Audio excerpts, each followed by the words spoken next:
عز و جل ارشاد فرماتا ہے، تم لوگوں سے مت ڈرا کرو، مجھ سے ڈرو۔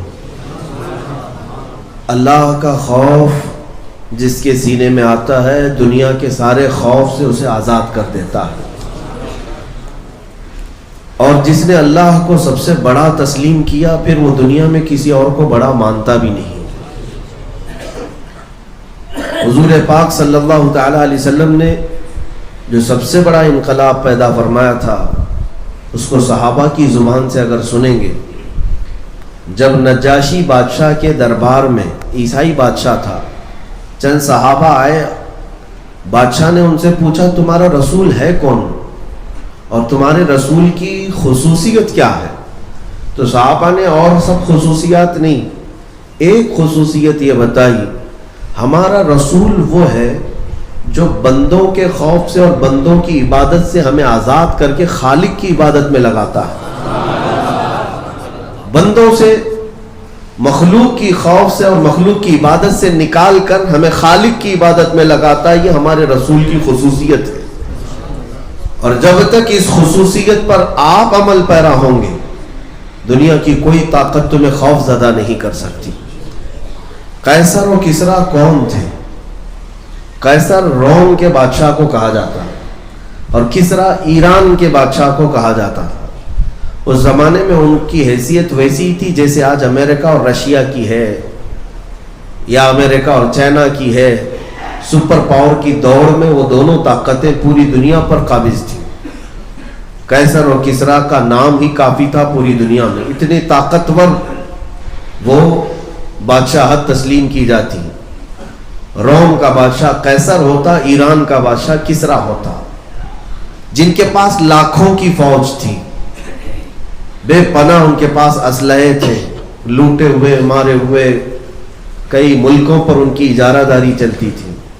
لیکن آپ کو میں حیرت کی بات بتاؤں، جو اپنے وقت کے سپر پاور طاقتیں تھیں، مکہ سے ہجرت کر کے مدینے جانے والے صحابہ، ہجرت کر کے جانے والے جن کا گھر بار سب مکہ میں چھوٹ گیا، مال و دولت رشتہ دار سب چھوٹ گئے، مدینے میں آنے والے وہ صحابہ جن کے پاس مکان بھی نہیں تھا، جن کے پاس صحیح ڈھنگ کے لباس بھی نہیں تھے کہ وہ اپنا بدن چھپا سکے، ان صحابہ نے ایک دن یہ نعرہ لگایا مدینے میں، ایک دن وہ آئے گا جب ہم قیصر و کسریٰ کو فتح کریں گے۔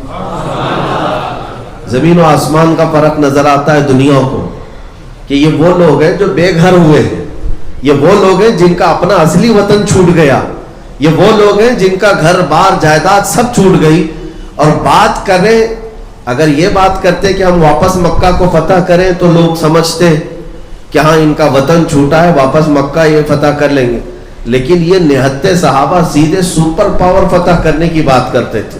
قیصر و کسریٰ اس زمانے میں مکہ والے ان کا مذاق اڑاتے تھے، کس کا؟ صحابہ کا مذاق اڑاتے تھے، جن کے پیروں میں پہننے کے چپل نہیں، لباس پہ پابند ہے، دن بھر ایک کھجور پر گزارا کرتے ہیں، یہ لوگ قیصر و کسریٰ کو فتح کرنے کی بات کرتے ہیں۔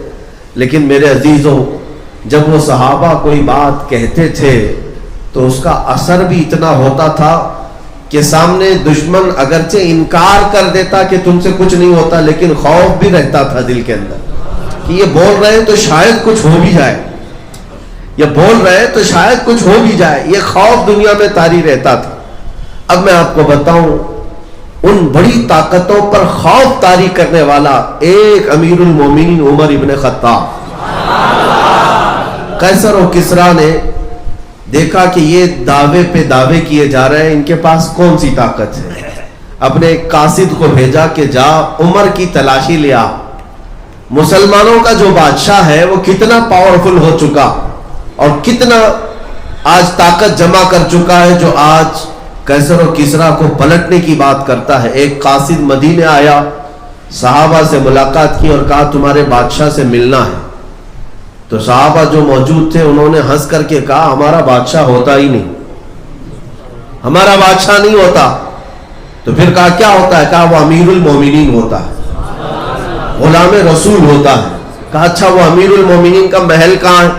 پھر صحابہ پھر ہنس پڑے، کہا اس کا محل بھی نہیں ہوتا، محل بھی نہیں ہوتا۔ قیصر و کسرا کا قاصد آیا ہے, ترجمان آیا ہے حالات معلوم کرنے کے لیے. مدینے جو پوری دنیا پر پھیل رہی ہے اس جماعت کا حال معلوم کرنے آیا ہے. تو صحابہ سے پوچھا اچھا بتاؤ تمہارا امیر ہی کہاں رہتا ہے؟ صحابہ نے کہا مسجد نبوی کے قریب ایک پیپل کا جھاڑ ہے, اس کے نیچے سویا ہوگا.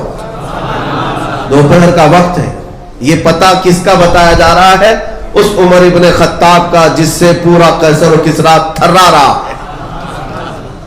وہ قاصد آیا اور بغور دیکھنے کے بعد اسے اندازہ ہوا کہ واقعی سیدنا عمر ابن خطاب ایک درخت کے نیچے ننگی پیٹھ زمین پر سوئے ہوئے, نہ کوئی باڈی گارڈ ہے نہ سیکورٹی گارڈ ہے, لیکن آپ محو خواب ہیں, آرام کر رہے ہیں. قاصد نے دل میں یہ سوچا کہ یہی وہ شخص ہے جس سے ہمارے بادشاہ ڈرے ہوئے. ہماری پوری فوج میں بہت ساری گرمی اور چہل پہل ہو رہی ہے, اس کو دیکھ کر یہ اکیلا ہے, چاہوں تو میں مار دوں. حضرت عمر فاروق کی آنکھ کھل گئی اور کہا جو تو سوچ رہا ہے وہ ہو نہیں سکتا, جو تو سوچ رہا ہے وہ ہو نہیں سکتا, اللہ میری حفاظت میں ہے. عزیزان گرامی, یہ کون سی چیز تھی جو انہیں ہر طرح کے خوف سے آزاد کی ہوئی تھی؟ کون سی چیز تھی جو بے خوف دنیا میں جیتے تھے؟ وہ ایک ہی چیز ہے, انہوں نے اپنے دل کو خوف خدا میں بسا لیا تھا, محبت مصطفیٰ میں اپنے آپ کو فدا کر لیا تھا, تو ہر غم سے اور ہر خوف سے آزاد ہو گئے. یہی وہ لوگ ہیں جن کے بارے میں قرآن نے کہا الا ان اولیاء اللہ لا خوف علیہم ولا هم يحزنون, آگاہ ہو جاؤ اللہ کے جو دوست ہیں انہیں نہ دنیا میں کسی کا خوف ہوتا ہے نہ آخرت کا غم ہوتا ہے. خوف کس بات کا ہوگا؟ آج سب سے بڑا ہمارا ایشو یہی ہے کہ ڈر اور خوف جس میں ہم جی رہے ہیں. حالات ایسے ہیں کہ میرے عزیزو دوسروں کی بات کیا, ایک مولوی صاحب ہمارے بغل میں کھڑے ہونے سے خوف کھا رہے تھے. 4 دن پہلے کی بات, ہمارے دوسرے لوگوں نے پوچھا, کہا نہیں فوٹو میں آ جاؤں گا, میرے پر بھی کوئی مسئلہ نہ آ جائے. یہ خوف ہے, یہ خوف ہے. عزیزان گرامی, میں ہر ایک کے بارے میں نہیں کہتا, لیکن اس خوف کو ڈالا کس نے ہے؟ یہ خوف تمہارے دلوں میں آیا کیوں؟ اس کو بھی حدیث رسول سے اگر میں آپ کو بتاؤں, مشکات ابو داؤد شریف کی حدیث ہے, نبی پاک صلی اللہ تعالی علیہ وسلم نے ارشاد فرمایا ان قریب ایک زمانہ ایسا آئے گا کہ تمہارے دلوں پر اللہ کافروں کا خوف ڈال دے گا, دشمنوں کا خوف ڈال دے گا تمہارے دلوں پر. صحابہ نے پوچھا یا رسول اللہ ایسا کیوں ہوگا, ایسا کیوں ہوگا؟ نبی پاک صلی اللہ تعالی علیہ وسلم ارشاد فرماتے ہیں صرف اس لیے ہوگا حب الدنیا و کراہیت الموت, تم دنیا میں بے پناہ محبت کرنے لگ جاؤ گے اور موت سے بھاگنے لگو گے.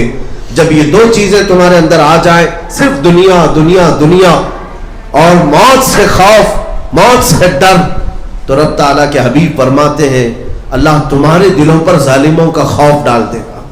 یہ ہم دیکھ رہے ہیں آج, ارے چلتے ہوئے جلدی سے ٹوپی چھپا لیا کہ کہیں لوگ دیکھ کر کے مجھے نشانہ نہ بنا لے, جلدی سے داڑھی منڈا لیا تاکہ مجھے لوگ سیکولر کہیں, پورا مسلمان بھی نہ سمجھے پورا کافر بھی نہ سمجھے, بیچ کا سمجھے. تم نے خود اپنے آپ کو بدلنے کی کوشش کر لی. یہ خوف ہی تو ہے جو تمہیں بدلتا جا رہا ہے. آپ ایک سیکولر آدمی بننے کی کوشش کریں, سیکولر کا مطلب منافق بننے کی کوشش کر رہے ہیں جس کو اپنے ایمان کے اظہار کا شوق ہی نہیں. اور دنیا میں ہم نے وہ قومیں بھی دیکھی کہ دنیا انہیں 1000 کوسے لیکن وہ اپنی داڑھی اور پگڑی کے ساتھ پی ایم تک بن سکتے ہیں. انہوں نے اپنی شناخت کو سنبھالا, اپنی آئیڈینٹی کو سنبھالا. ایک مسلمان ہی ہے جسے یہ خوف جو لاحق ہوا اس کی ایک ہی وجہ ہے, ایک وجہ یہی ہے کہ تم نے نبی پاک صلی اللہ تعالی علیہ وسلم کے مقام و مرتبے کو وہ حیثیت دینا چھوڑ دیا.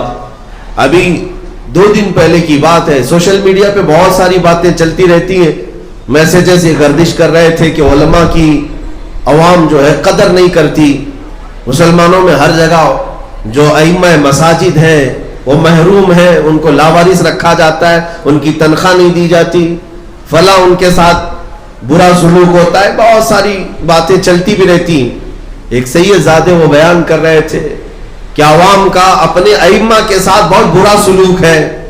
ہم نے ایک ہی بات کہی کہ اس قوم کے سامنے کیا رونا جو اپنے نبی کو ہی چھوڑ چکی ہو، اپنے امام کو کیا پکڑے گی؟ جو اپنے نبی پاک کا امامہ پسند نہ کرے وہ اپنے امام کا جبہ پجامہ کیا پسند کرے؟ اسے تو کڑنے ہی لگتی ہیں چیزیں. اور جو رسول پاک سے سچی محبت رکھتا ہے وہ حضور پاک کی ہر شکل سے بھی محبت کرے گا، ان کے نائبوں سے بھی محبت کرے گا، ان سے ریلیٹڈ ہر چیز سے محبت کرے گا.